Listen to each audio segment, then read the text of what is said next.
Well, I am a surgeon, and I am the founder of the humanitarian organization Emergency, who is an Italian-based organization. Now we are trying to expand abroad. The organization is basically dealing with victims of war and poverty.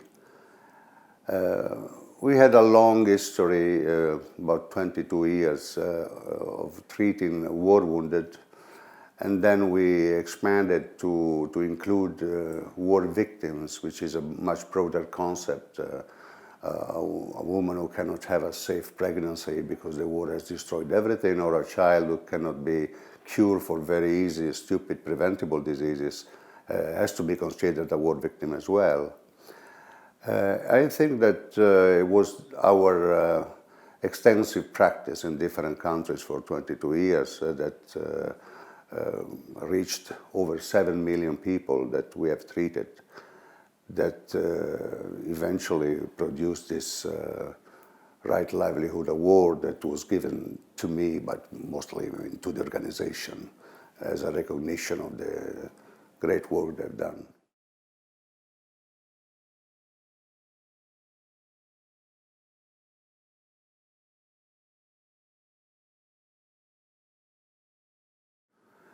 Well, my number one concern is that it looks like the humanity is not going into the right direction, because violence has become the main way to interact among people.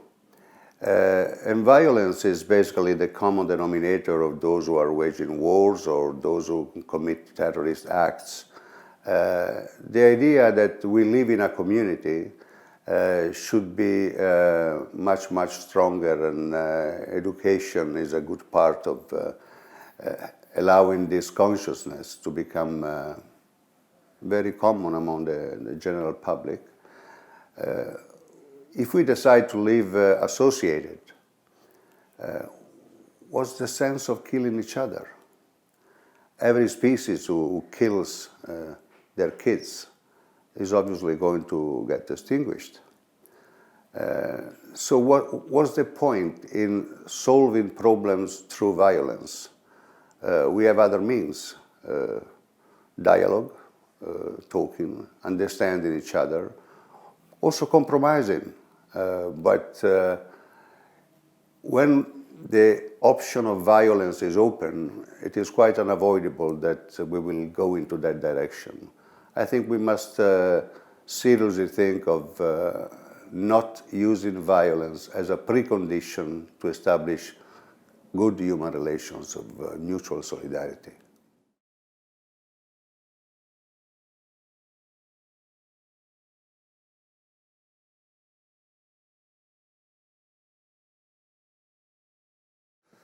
Well, I think it's quite difficult to answer, particularly in this time where you see that the world is definitely going into the opposite direction.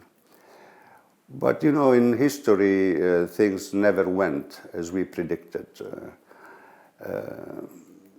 So, although it is against the odds, or it looks like, probably it's the right time now to understand that a change is possible, because all the difficulties that we are experiencing, they slowly will convince us that it's the time for a change in history. And the major change in history, in my opinion, should be to start abolishing armed conflicts and wars, and the use of mass violence, of course.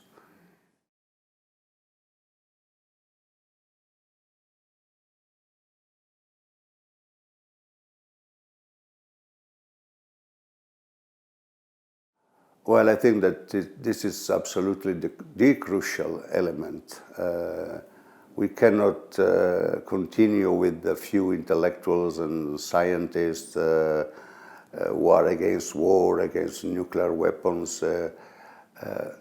Citizens should be involved, because if we can convince millions of people to put pressure on their governments not to wage wars, that would be much more important than all the treaties and discussions and conferences that took place.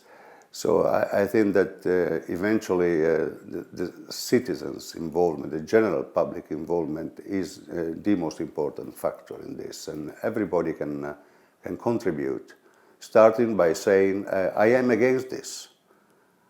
I don't want to exercise violence against anybody, and I don't want other people to exercise violence.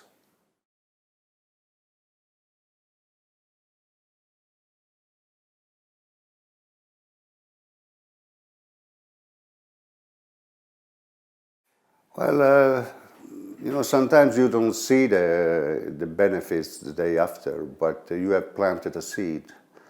And if you plant a seed, particularly with youngsters and at school level, I'm quite convinced that some of those seeds will grow up to be a big, big tree and eventually could be very, very fruitful for the peace process.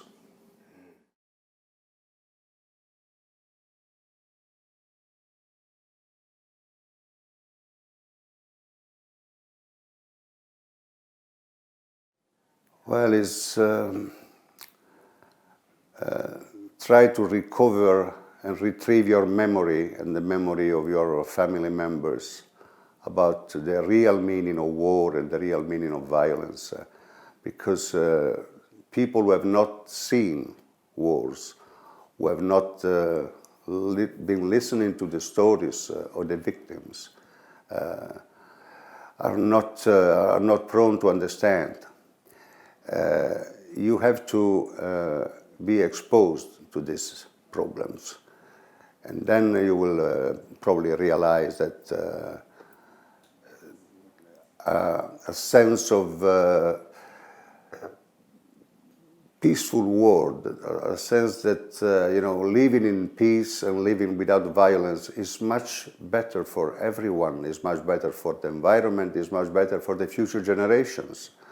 Because we have to pass a message to the future generations, and the message cannot be egoistic, just think about yourself, don't get involved with problems who are around you. But, the consciousness that we are all living in the same world and is up to each and every one of us to contribute to this is probably the best message that we can pass.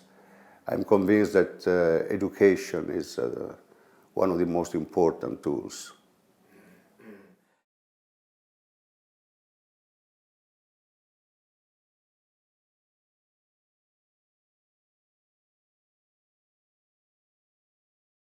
Today, memories are so many that it's difficult to pick up one, because as a surgeon I operated several thousands of victims of war.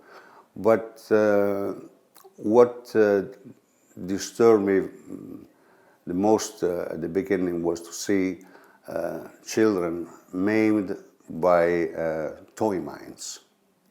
Mines that they look like toys, and of course a child would pick them up, an adult will not. And so I asked myself, why? Why are armies or fighters scattering this kind of deadly toys in a country? Because maiming a population is much more costly for the enemy than killing them. And that's why these mines have been designed not to kill, but to create disabled. And create an army of disabled children in a country, for me, is one of the most horrible crimes you can imagine. So that, I think, was and is still always present in my mind every time I go to a war zone to do surgery. Yeah, that keeps me going.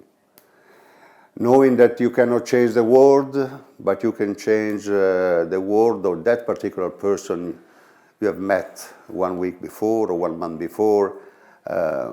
Changing the world is, I think, a molecular process. It's not something that will happen overnight.